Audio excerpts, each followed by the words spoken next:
Yes, good morning, Mechanicsville. How you doing today? This is Don Curtis. It's Monday morning. We just give God thanks and praise for this great day He has made for you and for me. Yes, we thank God for His presence. I tell you, I hope you had a great weekend. I just give God thanks and praise for another great day which He has made for you and for me to rejoice in and to be exceedingly glad. I hope you have something to be thankful for today, something to be grateful for today. I tell you, it's a beautiful day. It's a wonderful day. Good morning. Good morning, Mechanicsville. Yes, how you doing today? Good morning, WBRFM. We give God thanks and praise for you again this morning. We thank God those who listen to us in Elk Ridge, Maryland. We thank God for you today. Yes. The power of God's love. We just give God thanks and praise for His presence. Yes. Good morning, Ashburn, Virginia. Yes, we have some new listeners in Norfolk, Virginia. We say good morning to you in London, England. Good morning to you, Chevy Chase, Maryland, in Lawn, Maryland, San Jose, California, Lexington Park, Maryland, Norwood, Connecticut, Sewell, New Jersey, Lowell, Massachusetts. We just give God thanks and praise for you this morning. Good morning, Wilmington, Delaware. Yes, the Lord, He is good. He's wonderful. He's marvelous. He's supercalifragilisticexpialidocious. Yes, He is. We give God thanks for those that listen to us throughout the U.S. today. Out in Illinois, in Georgia, down in Kentucky, South Carolina, Michigan, North Carolina, Florida. Yes, Orlando, Florida. We give God thanks and praise for you guys. Flagler Beach, in Florida as well. Pennsylvania and South Dakota. We thank God for those that listen to us in West Virginia and Arizona, Ohio, yes, Iowa and Idaho, Louisiana, Nebraska, Oklahoma, yes, Wisconsin. We just give God thanks and praise for you this morning. Good morning, good morning, good morning. God's way, though it hurt,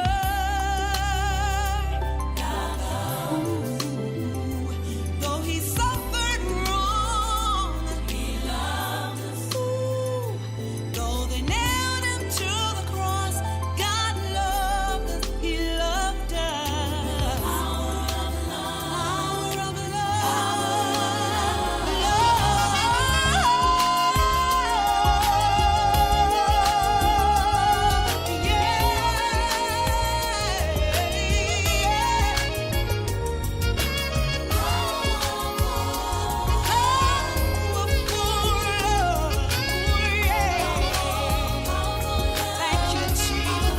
Yes, good morning, Sermon Audio listeners and those listening to us by way of iHeartRadio and TuneIn Radio. Those that listen to us on iTunes, we give God thanks and praise for you this morning as well. Mixcloud, yes, Radio Public, Facebook, and Twitter. We just give God praise for you today. Yes, Patreon, we thank God for your patronage. Yes, good morning, good morning, good morning, South Africa. Good morning, Canada. We just give God thanks and praise for you this morning. Yes, we do. Yes, we do. Yes, we do. Yes, we do. We have some new listeners in Ethiopia. Yes, welcome. Welcome. Good morning to you.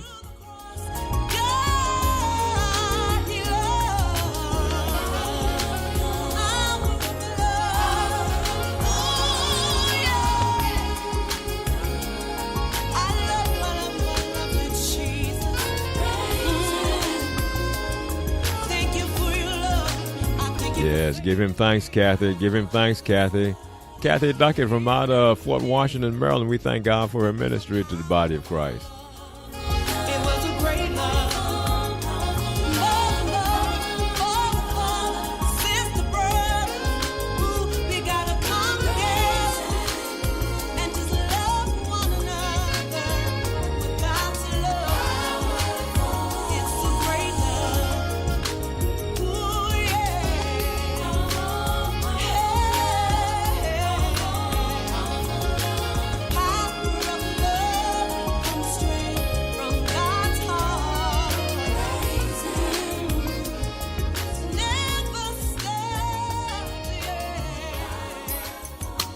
Yeah, every now and then you got to hear the song over again because the words are just so good, just so fruitful to us. The power of God's love. Have you experienced God's love in your life? The power of it is able to change you from the inside out. Yes, it is. It's able to rearrange your day. Yes, it is. Able to rearrange your thoughts and whatnot. Yes, this is what happened to Kathy. This is what happened to a lot of persons throughout this vast world of ours, the love of God. Yeah, that's what Jesus came to declare, that God so loved the whole wide world. That included you and me. I'm so grateful that I was not exempt from this love, but I was included. And guess what? You were included as well. So we thank God for Kathy Duckett, that she reminds us of the power of love, the power of God's love. And we're not talking about this emotional, gutchy type feeling thing that we may determine to be love or define to be love. We're talking about agape love, God's kind of love, the kind of love that comes out of the heart of God, that has no conditions to it, no strings attached. The love you and I are kind of familiar with, it got all kinds of strings attached to it, all kinds of conditions. Yeah, I'll scratch your back if you scratch my back. God's love is not like that. And we give God thanks for you this morning, Kathy. Good morning to you.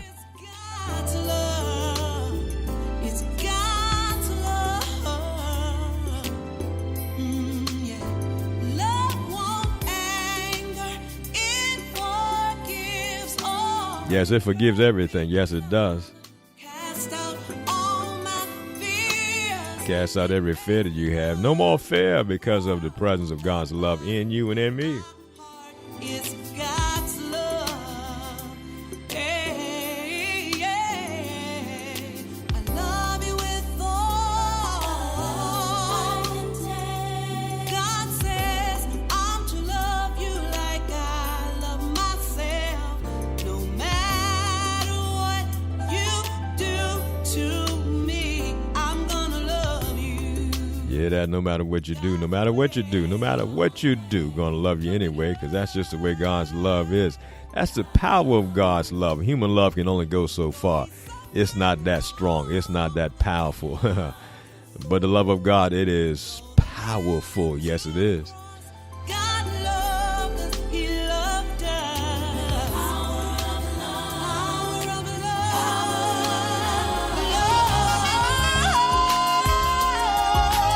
Yeah, that's what this sick world needs, is the power of God's love. God's kind of love, yes, not this human, flaky, conditional, up one down and down the other, in and out kind of love.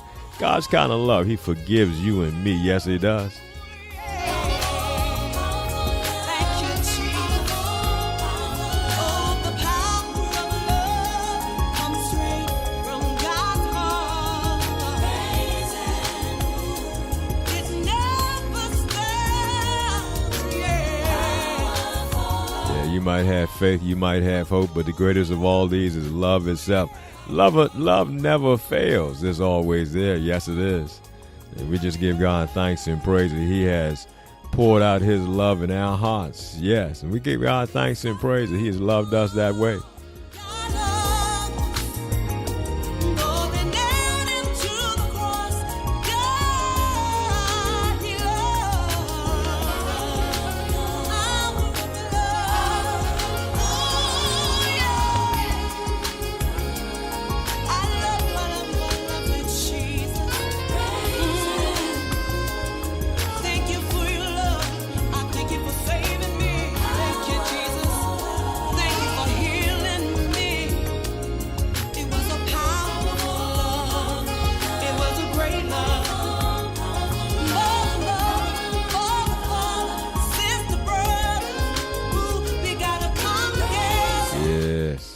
Come together in the love of God Himself, yes.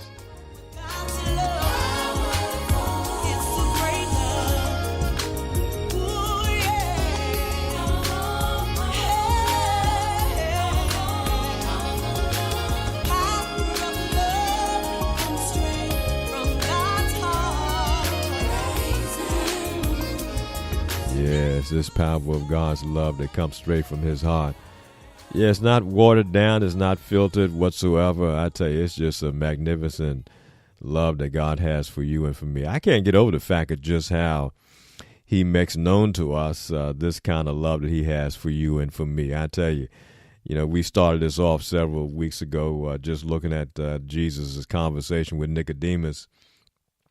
And in that, we know the verse backwards and forwards. We know God so loved the world that He gave His only begotten Son. But to stop and think about the reality of what He's saying, the depths of God's love, crazy love, the kind of love that God has for this wicked world that we live in, for every single one of us. I mean, what would move someone to give up his only begotten son? That's what Jesus Christ did for you and for me. His crucifixion, his death on the cross, while many may want to shun it, many may not even want to talk about it, kind of avoid it altogether. But you know something, when you just sit down and come face to face with the reality of this thing, of what has happened for you and for me, I mean, what would move a father? What would move a dad that loves his son, and he only has one, his only son, his only begotten son? What would move him that would allow him to give up, that would not even allow him, that would make him give up the life of his only son, allow wicked, cruel, nasty men to actually handle his son that way and nail him to the cross after whipping him, after flogging him almost to death, and then throwing him down on a cross and driving spikes through his feet and through his hands and lifting him up and having him die in the middle of two thieves. What kind of father, what would move a father to do that for the son that he loves so much? What would cause him to do that? Well, the answer is mind-blowing, but it is the power of God's love for you and for me. It is God's love for us, for you and me, that God did that for you, and he did that for me. He did that for every single one of us that's alive today. Yes, he did. Yes, he did. And some might shun it, some might ridicule it, some might joke about it, but it's no joking matter at all.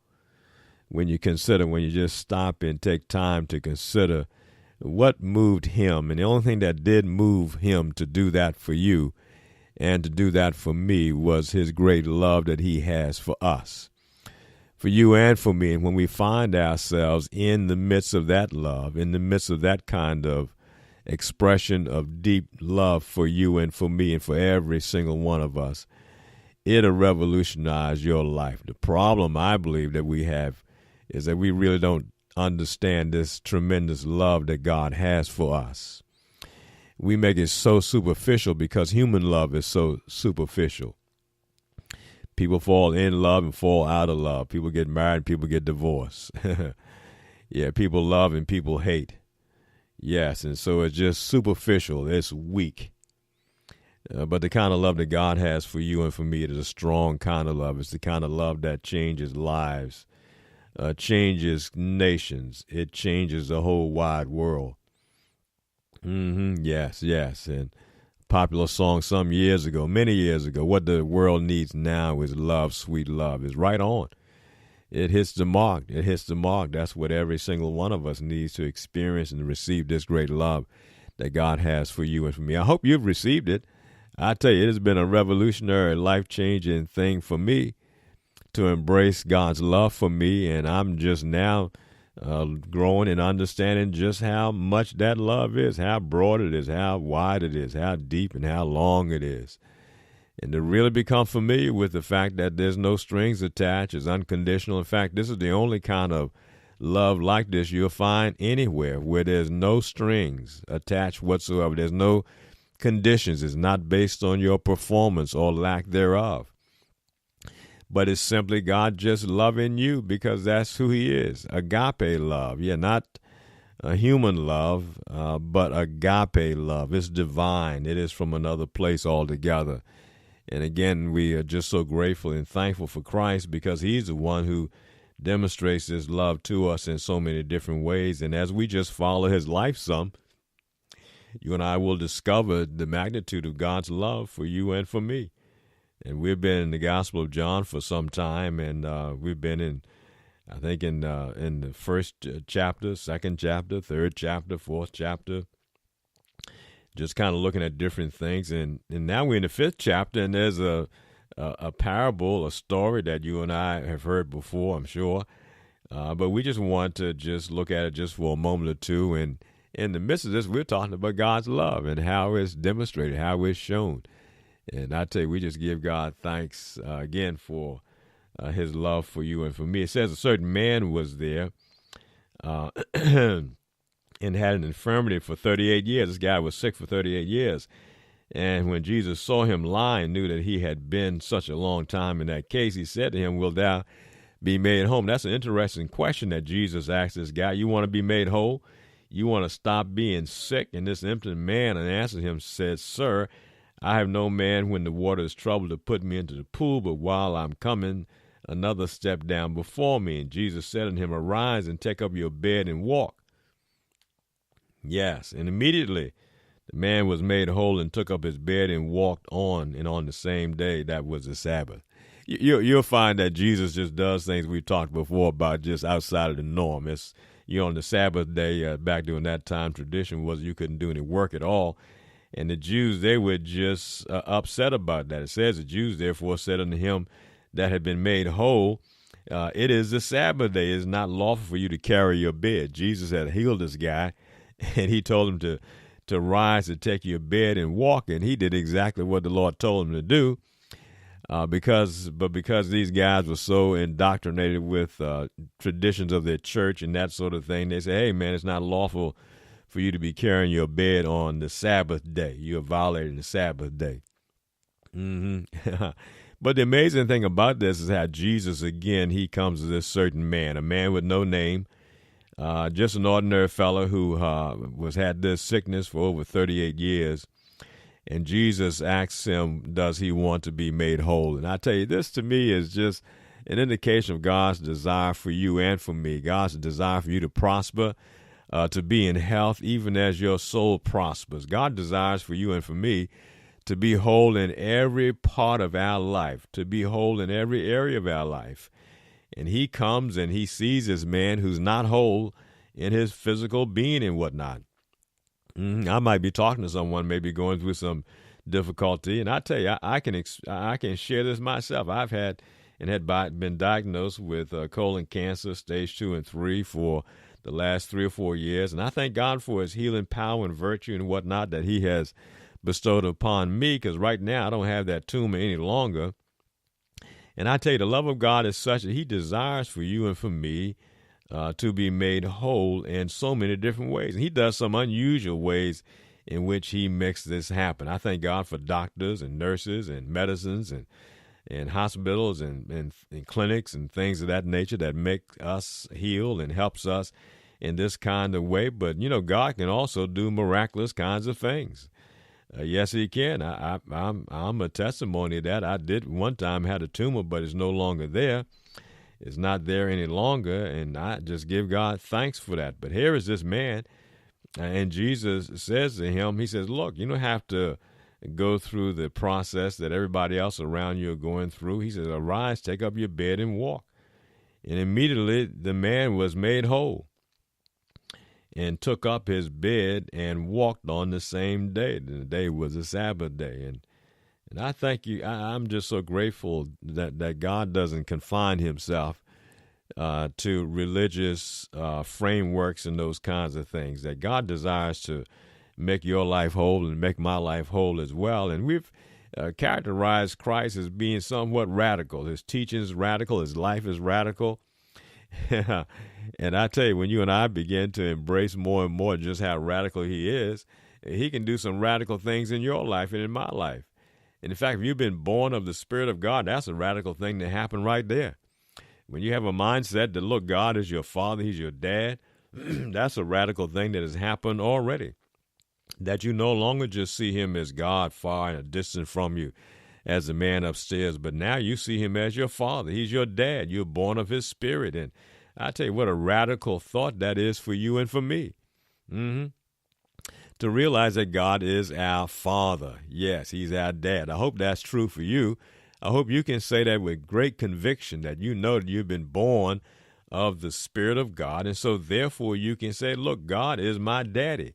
I may have an earthly father who gave birth to my physical body, but then I have a spiritual being on the inside of me, the spiritual part of me that really makes me who I am. That's born of the Spirit of God. And as a result of that, God is my Father. He's my dad. Yes, He is. And I tell you, it's amazing how Jesus, he demonstrates God's concern for each and every single one of us. Even in the case of this man that he heals from this sickness, this disease of some 38 years, he confounds and astonishes those that are all around him. They've never seen anything like this before. They've never heard of anything like this before. And right away the Jews therefore said unto him that was cured, that was made whole, it is the Sabbath day. It is not lawful for you to carry your bed. And he answered them, he that made me whole, the same said to me, take up my bed and walk. And they asked him, said, what man? Who was that told you to take up your bed and walk? And he said, the one that was healed, said, I don't know who he was. For Jesus had conveyed himself away, a multitude being in that place. The man didn't know who Jesus was. He didn't know who he was. All he knew was that this guy told him to take up his bed and walk. And for some strange reason, some reason that had never dawned on him before, he picked up his bed and he started walking. The man was made whole and didn't know who it was. Isn't that an amazing thing that God can heal some people and they don't even know who he is? Isn't that a marvel that God can heal persons and they don't even pray for healing? They don't even ask for healing because they don't even know who he is. And here is Jesus right here. I tell you, didn't I tell you it's radical? I mean, just reading the Word of God, just reading through this, there's some radical stuff that just pops off the page that challenges some of our religious thoughts and whatnot. And here's this man, he didn't know who Jesus was. He didn't pray. He wasn't beseeching Christ whatsoever. Actually, it was the other way around. Jesus approaches him. Yeah, Jesus comes to him. Jesus approaches him. He takes initiative. And he asks the man, do you want to be made whole? It seems like a silly question to ask somebody that's sick. You want to be made well? But that was his unusual way of interacting with this man. And of course, the man, he said, yeah, but he was given an excuse for why he couldn't become healed. You know, he was kind of beat out every time when he stepped forward. You know, the process that he was involved in, someone always beat him to the punch. And so he was given some excuse, some reason for why he wasn't able to receive his healing or why he wasn't able to be healed. And Jesus didn't spend much time talking to him, discussing the theological implications of certain things. He didn't even ask him about his faith. He didn't ask him if he knew he was a sinner. He didn't ask him to repent. He didn't ask him anything. He just asked him, do you want to be made whole? I like that kind of conversation that God can have with you and with me, that we don't have to get drowned in religious jargon, but God can be just direct with you. He can be direct with me. And sometimes that catches off guard when God is that way towards us, because we're expecting him to come in some religious garb. We expect him to come in some certain kind of religious language and that sort of thing. But here he is. Here is Jesus Christ in the flesh. Here is God in the flesh. And he walks up on this man who's been sick for some 38 years. And he just simply asks him, do you want to be made whole? I mean, when we couple this with him talking with the woman at the well, we can just see how unorthodox Jesus really is. How he talks with this woman and says, look, if you knew the gift of God and who it is that's talking to you, you'd ask of him living water. He would give you living water. And here he is, just the next chapter over, and he's talking to this man, a certain man again. Again, the woman didn't have a name, so it could be anybody. The man didn't have a name, so he could be anybody. Yeah, anybody. Anybody that had a need. This woman who had this thirst. This woman who had to keep coming back and forward. This woman who had 5 husbands. The man she was living with now wasn't her husband. Yeah, she had some needs that Jesus was there to satisfy. And here's this man here. Been sick for these 38 years, and he has this need to be made whole. And Jesus just simply comes to him and starts this conversation. You want to be made whole? Is that what you want? You want that? You want to be made whole? You want to be made well? Mm-hmm. And he told him, look, take up your bed and walk. Yeah. It's amazing when you look at all the different ways in which Jesus interacts with people. There's no systematic process to how he does what he does at all. He doesn't have a healing meeting. He doesn't have a healing revival service. He just meet people where they are. Yeah, he meet you where you are. He meet me where I'm at. And he says, look, take up your bed and walk. And this man didn't even know who Jesus was. Isn't this amazing? Isn't this unorthodox? Here's a guy, he's not even praying for healing. He's not pleading for healing. He's not calling out to Jesus for healing. And he doesn't even know who Jesus is. He doesn't even know who he is. But yet he has been made whole. It's a marvel how he just follows the command. He just obeys what Jesus tells him to do. He tells him to get up, arise, take up your bed, and walk. That must have been a challenge for him. He had never done that for 38 years. He'd been laying around the pool there. He hadn't taken his bed nowhere. He hadn't walked anywhere. But now at the command of Christ, at Christ's bidding, at his command, at his instruction, he just picks up his bed. He doesn't argue with Christ at all. He doesn't say, man, you must be out of your mind. He just does that, and he's walking along, and these Jewish guys come up to him and say, hey, man, what's up? Don't you know today is the Sabbath day? What are you doing carrying your bed? Don't you know that's against our rules and regulations for you to be carrying your bed on the Sabbath day? And he said, wait a minute, well, the guy that healed me, he's the one that told me to pick up my bed, and that's what I did. And guess what? I'm walking now. I wasn't walking earlier. I had this infirmity. In fact, for the last 38 years, I couldn't walk, didn't walk. But now I'm walking. Yes, I'm doing what he told me to do. And they say, well, who is this fella? Who is this man that told you to take up your bed and walk? Yeah. He said, I don't know who he is. I don't know what his name is. Isn't it amazing? Jesus, he just hid himself. He just went on. There was a crowd there. There was a great multitude in that place. But he wanted to gift this man with healing. Yeah, he just came up on the guy and this great multitude of people that were around. He wasn't after a lot of PR and that sort of thing. He wasn't trying to demonstrate his ability and powers to be able to heal. That wasn't his desire at all. Otherwise, he would have said, here I am. I'm the one who made that happen right here in the midst of this multitude of people that were there. But that's not what he does. He just goes away. And afterwards, Jesus finds the guy in the temple, and he says to him, behold, thou art made whole, sin no more, lest a worse thing come upon you. And the man departed and told the Jews it was Jesus that had made him whole. And therefore did the Jews persecute Jesus and sought to slay him because he had done these things on the Sabbath day. Isn't that something?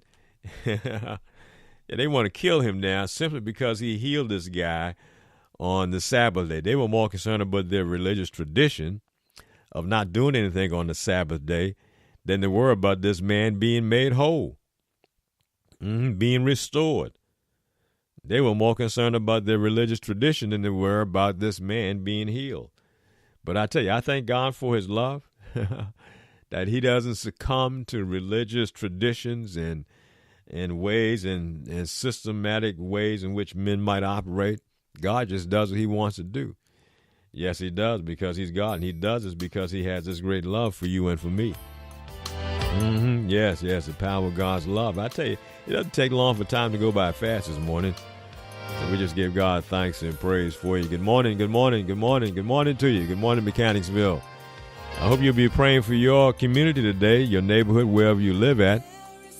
Just to give God thanks and praise for your abode, for where you're at, for your neighborhood, for those all around you, for your next door neighbor, yes, for those down the street, for your community, whatever it is. Just give God thanks and praise for that. And, we're open to shout out whatever town you live in. Just drop me a note at pastorcurtis@hotmail.com. Just let us know that you listen to us and what the name of your town is. And we'll shout out to you as well. We just give God thanks. Good morning, WBR-FM in Wiggenburg, Barrow, England. We just give God thanks for you today. The Lord is good. Yes, he is. He's wonderful. He's marvelous. He's supercalifragilisticexpialidocious. We thank God for those persons who listen to us in other countries as well. In India and Tanzania and Spain and Australia. We just give God thanks and praise to those who listen to us in Germany and Japan and France and the Philippines. Yes, good morning to you. It's probably afternoon by the time you hear this. Unless you just download it and record it and listen to it early in the morning. The next morning, it's morning time. But if not, it may be afternoon. But anyway, we just give God thanks and praise for you. Good morning, Waldorf, Maryland. Good morning, Christ Church. We give God thanks and praise for you today. Yes, we do. Yes, good morning to you, La Plata, Maryland, Lexington Park, Maryland. We just give God thanks and praise for you, Laurel, Maryland, Upper Marlboro, Maryland. We thank God for you. Good morning, Mechanicsville. Love you like I love myself. No matter what you do to me, I'm gonna love you God's way. It's the only way. Though it hurt,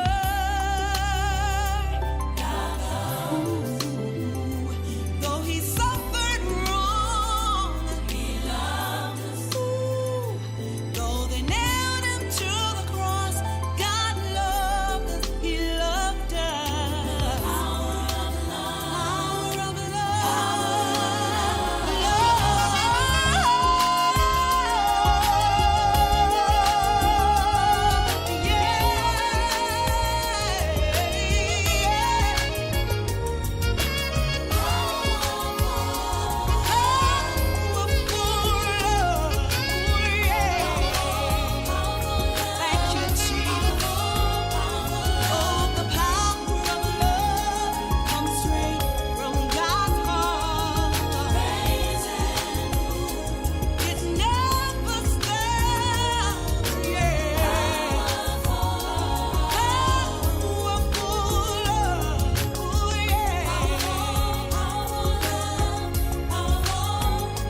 No, it hurt. God loves us. Though he suffered wrong, God loves us.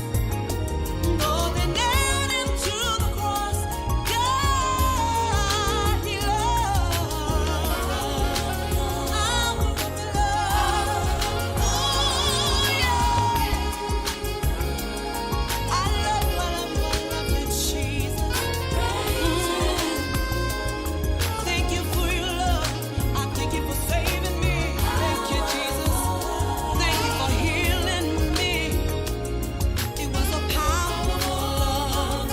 It was a great love. Yes, it was a powerful love. It was a great love. It still has its power today. It still has its greatness today. It hasn't lost any of it whatsoever. I hope you've embraced this great love that God has for you and for me. If not, I invite you to do so.